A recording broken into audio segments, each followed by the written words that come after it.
Hey everyone, Brian here with Fellow. Today's coffee drop features Methodical Coffee's Honduras Walter Bautista Washed. So this is a really special coffee because of its varietal. You might be really used to coffees like Ethiopian Naturals, for example. This might be your first introduction to Parainemas. This is a Parainema washed coffee. It comes from Honduras, and basically this is kind of a hybrid varietal, and it was really developed to be resistant to weather, to be resistant to diseases. But it turns out Parainemas produce very high quality cups, more fruit forward, for example.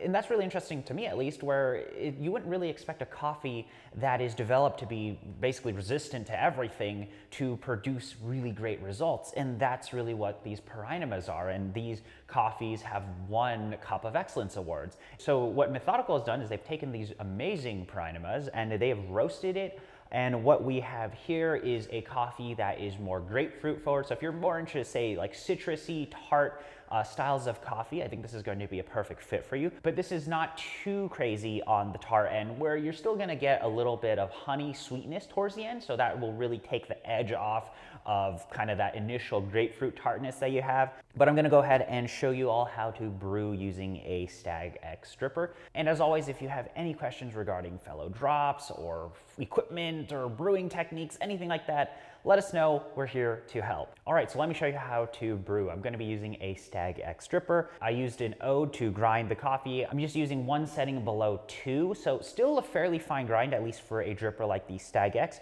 though I think you can push for finer grinds with different styles of drippers. Would of course recommend you experiment. But the recipe I'm going to be doing is actually a longer ratio here. So I'm going to do 20 grams in, 340 out, so that's a 1:17 ratio, and I'm going to be brewing at 205 Fahrenheit. And for me, I'm finding that the slightly finer grinds and also longer ratio allow me to really understand what the coffee is tasting like. First of all, obviously get the filter into the dripper, pre-wet, do all of that good stuff. Depending on what dripper you have, make sure it's all up to temp, and then of course empty out the water you use to pre-wet your filter. Next, I'll just add in the coffee. So I am dosing again 20 grams. So pouring in all of my coffee. Once you pour in your coffee, give everything a nice level to ensure that your bed of grounds is nice and even before you begin pouring. And I'm gonna just pour in 40 grams and let that bloom for about 45 seconds. And I'm pouring in a pretty slow, even concentric circle pattern. And what I'm gonna do after I pour in 40 grams is I'm just gonna give it a nice little agitation because with drippers like the Stagg X and drippers that use filters that have these waves, you want to ensure that you actually saturate all of the grounds in the filter. Once this finishes blooming for 45 seconds, I'm just going to pour in 100 grams to 140 grams, pour in 100 grams to 240 grams, and then pour in another 100 grams to 340 grams.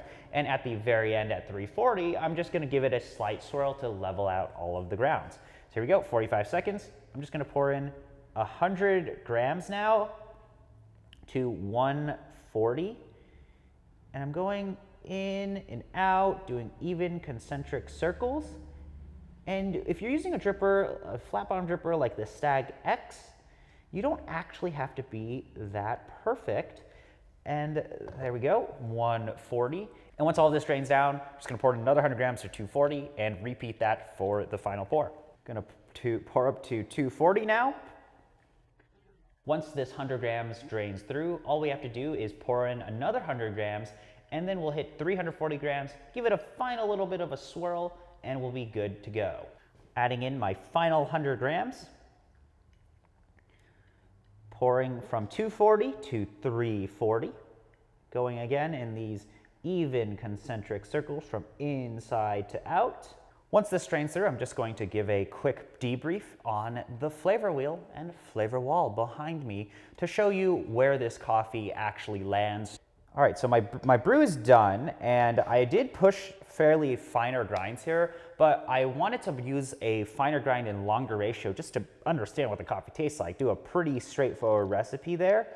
Definitely get I would say, a citrus note when you smell it, but let me try it in the cup.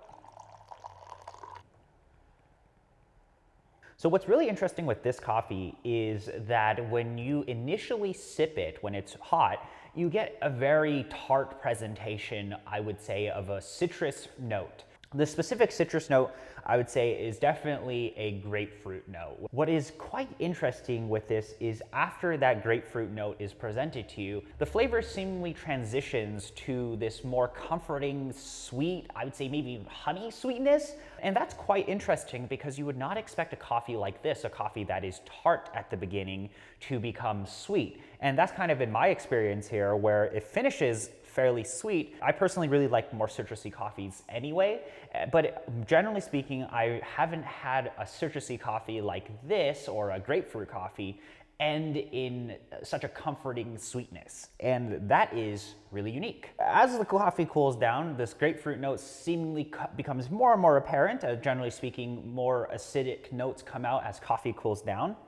But what is fascinating is still that finish. That finish still seems to be very sweet, and that's something that I totally didn't expect, and I think that's something that might be worth trying out yourself.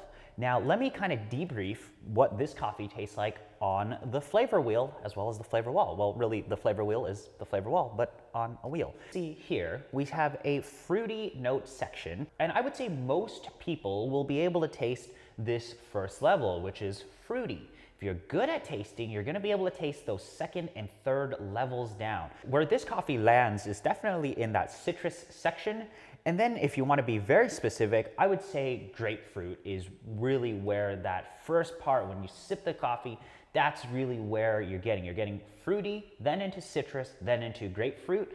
And that can be shown on the wall right there, where we have fruity, citrus, and grapefruit. But it does finish sweet, and I would say that sweet finish is more on like the honey end. So that's really where this coffee lands on the flavor wheel and flavor wall. This was Methodical Coffee's Honduras Walter Bautista washed. Really unique coffee from the origin all the way down to what it's doing in cup. I think this is something worth trying out. But thank you for spending the time to watch the video. My name's Brian again. If you have any questions with fellow drops, fellow products, or anything like that, please let us know in the comments below or text us back. We're here to help. But thank you again for spending the time to watch this week's video on fellow drops.